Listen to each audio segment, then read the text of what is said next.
Welcome to Deep Cove in Panorama Park. I'm glad you're here. I'm Lori, creator of She Blossoms, and today I was kind of feeling the need for a few words of comfort. I'm feeling under the weather, so I thought what better than to come to Deep Cove. This collection of words of comfort will lift your spirits and heal your soul. When your heart is broken, you need warmth and companionship and the feeling that you're not alone. I gathered these tips and comforting words at the request of a reader. We were together for over 15 years, said Michelle on one of my blog posts. I really thought we'd stay married forever. Instead, he told me that he doesn't feel love for me anymore and that he wants to be free to explore possibilities with other people. How do I get past this? I can't stand the idea of rebuilding my life, and I wish things were the way they've always been. I'd appreciate any words of encouragement or comfort that you could offer. You are not alone. A different reader responded to Michelle by saying that she comforts herself when she's sad, heartbroken, or depressed by watching movies that she loves. She finds healing and warmth in watching her favorite actors and actresses and re-watching movies that make her cry. It helps her see that she's not alone.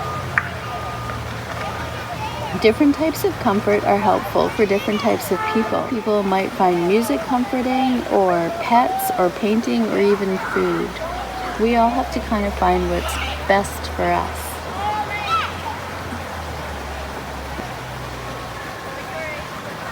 It's important to remember that the pain that you feel will fade. This too shall pass. Right now you may feel hurt or wounded, and you may think that you're never going to recover. I don't exactly know how you feel, but I can imagine the depth of your pain. Your pain will ease and your wounds will heal. It'll take time, and you may walk in the shadows longer than you'd like, but your pain will eventually fade. The shadows will lighten, and sunshine will once again fill your spirit and soul. I'm just going to move the camera this way. I remember the exact moment that I lost my sister. She didn't die. She told me she never wanted to speak to me again. She didn't give me a reason, and she refused to talk to me for more than 10 years. I wrote about it in my book, Growing Forward When You Can't Go Back. It was actually one of the worst experiences of my whole life. It was worse than when my grandma died because my sister chose to cut me out of her life. It was even worse than when I found out that my husband and I can't have children, but I healed. I never thought I'd overcome my feelings of regret, failure, and confusion, but somehow I found healing and peace. I have to admit that it wasn't words of comfort that healed me. It was opening my heart and soul to spiritual healing of God. You really do have something to look forward to. One of the most difficult parts of a broken heart is feeling like there's nothing left for you.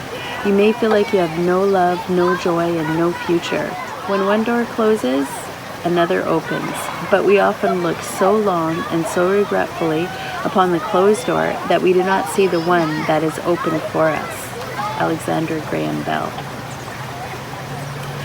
It has been said that time heals all wounds. The truth is that time does not heal anything. It merely passes. It is what we do during the passing of time that helps or hinders the healing process. That was that was by J. Marshall. Here's the anonymous quote. One tear met another tear floating down the river. Said the first tear, I'm the tear of the woman who lost her lover. The second tear said, I'm the tear of the woman who found him. And here's my favorite quote, this last one. You can clutch the past so tightly to your chest that it leaves your arms too full to embrace the present. That's Jan Glidewell.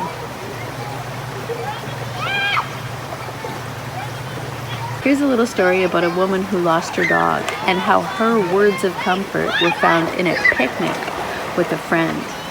When my dog died, a good friend came over with some cheap but delicious Mexican food from La Fresita. She brought a Cuban sandwich and a green chili burrito. We washed it all down with about 2/3 of a bottle of $3 Chuck Zinfandel. With a full stomach and a slight buzz, I felt whole again. My dear sweet painter boy, who always savored every bite, would have totally approved of my comfort food fest. Feeding the hungry heart was just what I needed. So who or what has comforted you in the past? You may not be able to recreate that exact environment or person, but hold on to the feeling of healing and being comforted. Allow that old experience of healing refresh your soul and revive your spirit. Just move. Let's see the kids on their kayaks. Sometimes what seems like the worst thing ever, the most heartbreaking loss you've experienced, might actually be the best thing for you, even if you can't see it. And to hold on to what is good, pure, right, and true in your life.